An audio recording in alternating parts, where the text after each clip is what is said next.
Nurul Islam Center for Higher Education, deemed to be university. Admission open now. Shape your future with NICHE.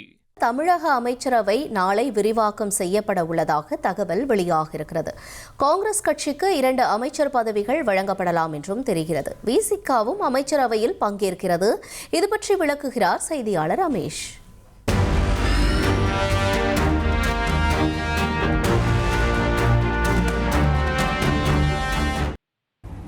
நாளை தமிழக அமைச்சரவை விரிவாக்கம் செய்யப்பட இருப்பதா தகவல் கிடைக்கப்பட்டிருக்கு. தமிழ்நாடு பொறுப்பு ஆளுநர் அர்லேக்கர் இன்று இரவு சென்னை வருகிறார்.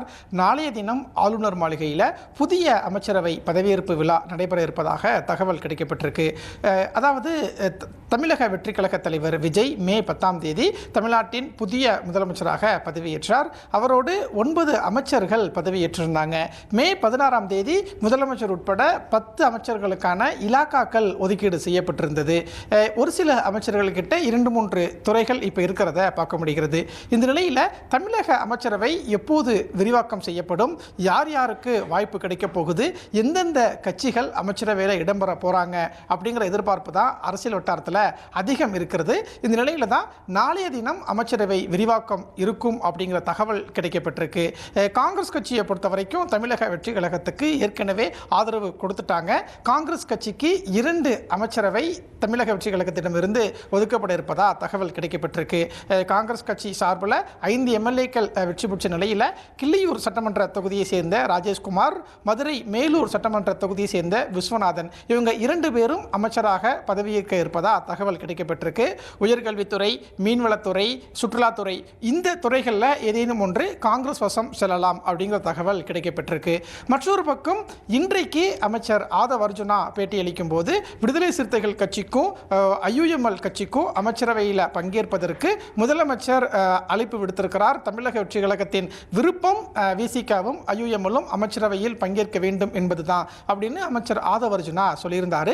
இந்த நிலையில தான் விடுதலை சிறுத்தைகள் கட்சி தலைவர் திருமாவளவன் இன்றைக்கு அளித்த பேட்டியில் சமீபத்தில் விசிகாவின் உயர்மட்ட குழு கூட்டம் நடைபெற்றிருந்தது.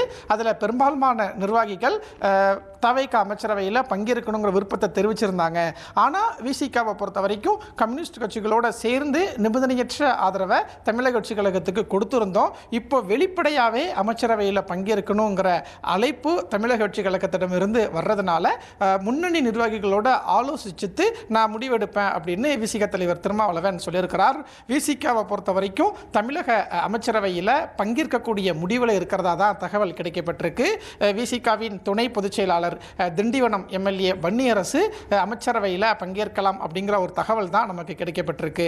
மற்றொரு பக்கம் ஐயுஎம்எல் கட்சியை பொறுத்த வரைக்கும் தமிழக வெற்றி கழகத்தின் அழைப்புக்கு நன்றி தெரிவிச்சிருக்கிறாங்க. இன்றோ அல்லது நாளையோ ஐயுஎம்எல்லுடைய உயர்மட்ட குழுவை கூட்டி தமிழக வெற்றி கழகத்தின் அமைச்சரவை அழைப்பு குறித்து நாங்கள் ஆலோசிச்சுட்டு முடிவெடுப்போம் அப்படின்னு காதர் மொஹிதீன் தகவல் தெரிவிச்சிருக்காரு. மற்றொரு பக்கம் அதிமுகவில் ஒரு பிரிவினர், அதாவது முன்னாள் அமைச்சர் சி.வி. சண்முகம், எஸ்.பி. வேலுமணி தலைமையிலான 25 எம்எல்ஏக்கள் தமிழக வெற்றி கழகத்துக்கு ஆதரவு கொடுத்திருந்தாங்க. சமீபத்தில் சட்டப்பேரவையில் நம்பிக்கை கோரும் தீர்மானத்தின் போது அதிமுகவை சேர்ந்த 25 எம்எல்ஏக்கள் ஆதரவு கொடுத்திருந்தாங்க. அதனால தமிழக வெற்றி கழக அமைச்சரவையில் அதிமுக பங்கேற்க போகுதா அப்படிங்கிற ஒரு எதிர்பார்ப்பும் அரசியல் வட்டாரத்தில் இருந்த நிலையில தான் இன்றைக்கு செய்தியாளர்களை சந்தித்த ஆதவ் அர்ஜுனாவிடம் அதிமுகவுக்கு அமைச்சரவையில் வாய்ப்பு கொடுக்கப்படுமா அப்படின்னு கேள்வி முன்வைக்கப்பட்ட போது அதிமுகவினுடைய ஆதரவு அப்படிங்கிறத நாங்கள் தோழமை உணர்வோடு பார்க்குறோம் அப்படின்னு சொல்லியிருந்தார். மற்றொரு பக்கம் திருமாவளவன் கொடுத்திருந்த பேட்டியில் தமிழக வெற்றி கழக அமைச்சரவையில் அதிமுகவின் ஒரு பிரிவினர் பங்கேற்க போவதில்லைங்கிற தகவல் எங்களுக்கு கிடைக்கப்பட்டிருக்குன்னு திருமாவளவன் சொல்லியிருக்கிறாரு. எனவே நாளைய தினம் அமைச்சரவை விரிவாக்கத்தில் அதிமுகவை சேர்ந்த சி.வி. சண்முகம், எஸ்.பி. வேலுமணி தரப்பு அமைச்சரவையில் பங்கேற்கக்கூடிய வாய்ப்பு மிக மிக குறைவு அப்படின்னு தான் அரசியல் வட்டாரத்தில் பார்க்கப்படுது. மற்றொரு பக்கம் கடந்த திமுக அரசு இடைக்கால பட்ஜெட்டை தான் தாக்கல் பண்ணியிருக்கிறாங்க.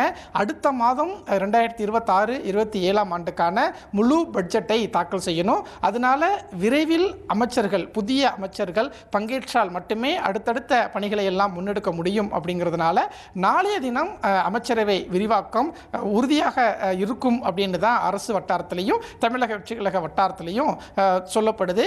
எனவே நாளைய தினம் அமைச்சரவை விரிவாக்கம் இருக்கும்போது யாரெல்லாம் பங்கேற்க போறார்கள், தமிழக வெற்றி கழகத்திலிருந்து யாருக்கெல்லாம் அமைச்சராகக்கூடிய வாய்ப்பு கிடைக்க போகிறது, காங்கிரஸிலிருந்தும் விசிகாவிலிருந்தும் அமைச்சரவைக்குள்ள யார் போக போறாங்க, IUML இந்த அமைச்சரவை அழைப்புக்கான முடிவை எப்படி எடுக்க போறாங்க அப்படின்னு பல எதிர்பார்ப்புகளுக்கெல்லாம் நாளைய தினம் விடை கிடைக்கும் என்றே எதிர்பார்க்கலாம். Nurul Islam Center for Higher Education, deemed to be university. Admission open now. Shape your future with NICHE.